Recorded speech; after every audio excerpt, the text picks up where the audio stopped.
대선이 하루 앞으로 다가왔습니다. 누구도 알 수 없다. 앞서서 제가 신문 읽어준 남자에서 그 빅데이터도 이번 선거 결과는 모른다라고 말씀 주셨습니다. 그래서 오늘 제가 아주 특별한 걸 하나 준비했는데, 자, 일단 두 번째 이야기 주제부터 공개하겠습니다.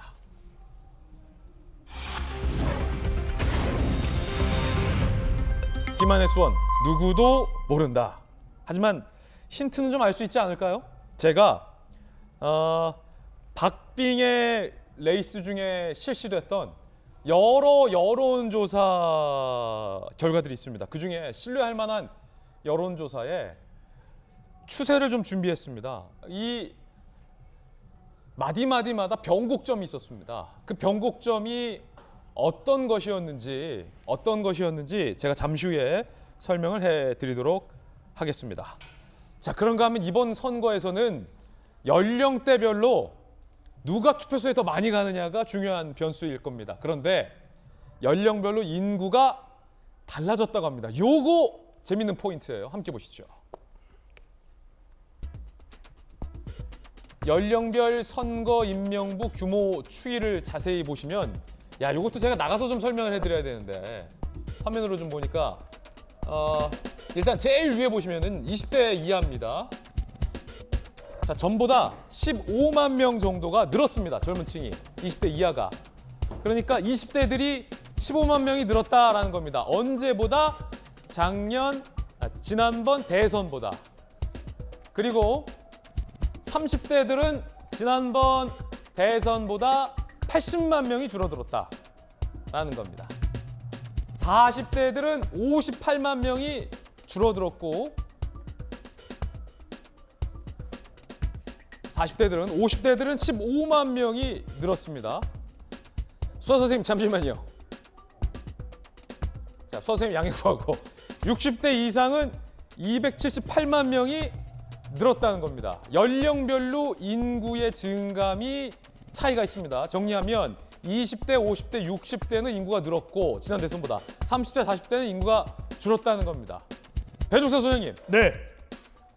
어서 오십시오. 네. 이번 선거는 연령대별로 어느 연령대가 투표소에 많이 가느냐의 싸움이라면서요. 그렇죠. 근데 인구가 좀 변했네요, 지난 대선보다. 네. 그러니까 20대는 만 18세가 포함이 됐어요.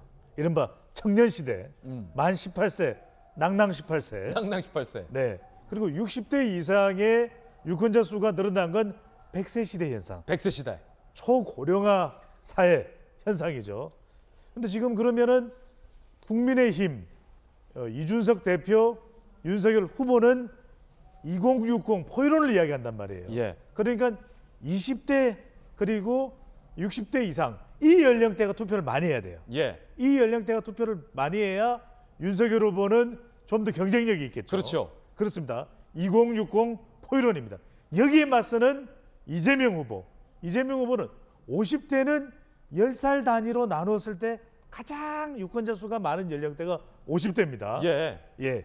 참고로 배 소장이 50대입니다. 근데 이 50대인데 이 50대가 또 추세만 말씀드리면 이재명 후보가 공표되기 직전 여론조사까지 대체로 앞서는 추세였거든요. 예. 40대도 자 유권자 수는 줄었지만 이재명 후보가 앞서 나가는 추세였습니다. 아, 그러네요. 자, 그러면 윤석열 후보의 2060 또 이재명 후보의 이재명 기자랑 자꾸 헷갈려. 이재명 후보의 40, 50대. 예. 그러니까 4050이냐 2060이냐 전쟁이죠. 예. 지금 보면은 스튜디오 한번 다시 주세요. 이게 증감만 보면은 이거 윤석열 후보에게 유리한 20대와 60대 이상이 늘었구나 싶지만 인구의 이 두터운 층을 보면 그렇죠. 10살 이건 60대 이상이니까 60대로만 자르면은 이 정도 인구는 안 되는데 원체 지금 40대랑 30대, 50대도 그렇고 인구층이 두텁군요. 특히 40대 인구층이 굉장히 두텁군요. 그러니까요. 4050이 1700만이에요. 예. 그러니까 4050의 이재명 후보가 유권자에서도 그렇게 불리한 건 아닙니다. 그러니까 예. 정말 말 그대로 한 표 한 표 이번에 누룽지 대선 이야기를 하잖아요. 박박 긁어. 투표소에 누가 더 많이 나가냐? 2060이냐 4050이냐. 거기에 달렸다. 그렇죠. 지난번 저희 민심 진심 때 선거 결과 진짜 모르겠다. 모르겠다. 선거 하루 앞에 왔어요. 예. 아직도 몰라요? 몰라. 왜 반말이야?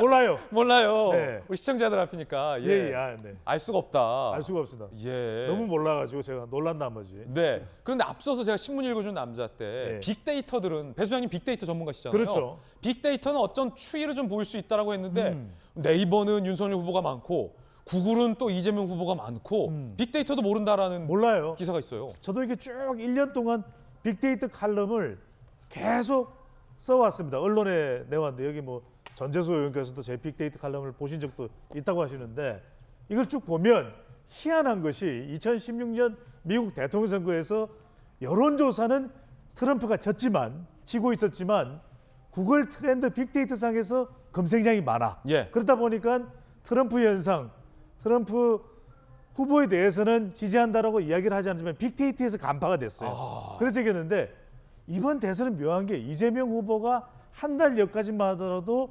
빅데이터에서 검색량에서 언급량에서 앞서 나갔었는데 예. 이른바 이번 대선은 피장파장, 피장파장, 2판 4판, 2판 4판, 점입가경 점입가경, 또 비슷해졌어. 아는 한자성어 다 나왔어요. 예. 하나 검색량에서도 다 비슷해져서 비슷해졌다. 그러다 보니까 이번 대선이 또 종잡을 수가 없는 겁니다. 그렇군요. 그럼 끝까지 개표 방송을 봐야 알 수 있다라는 거군요.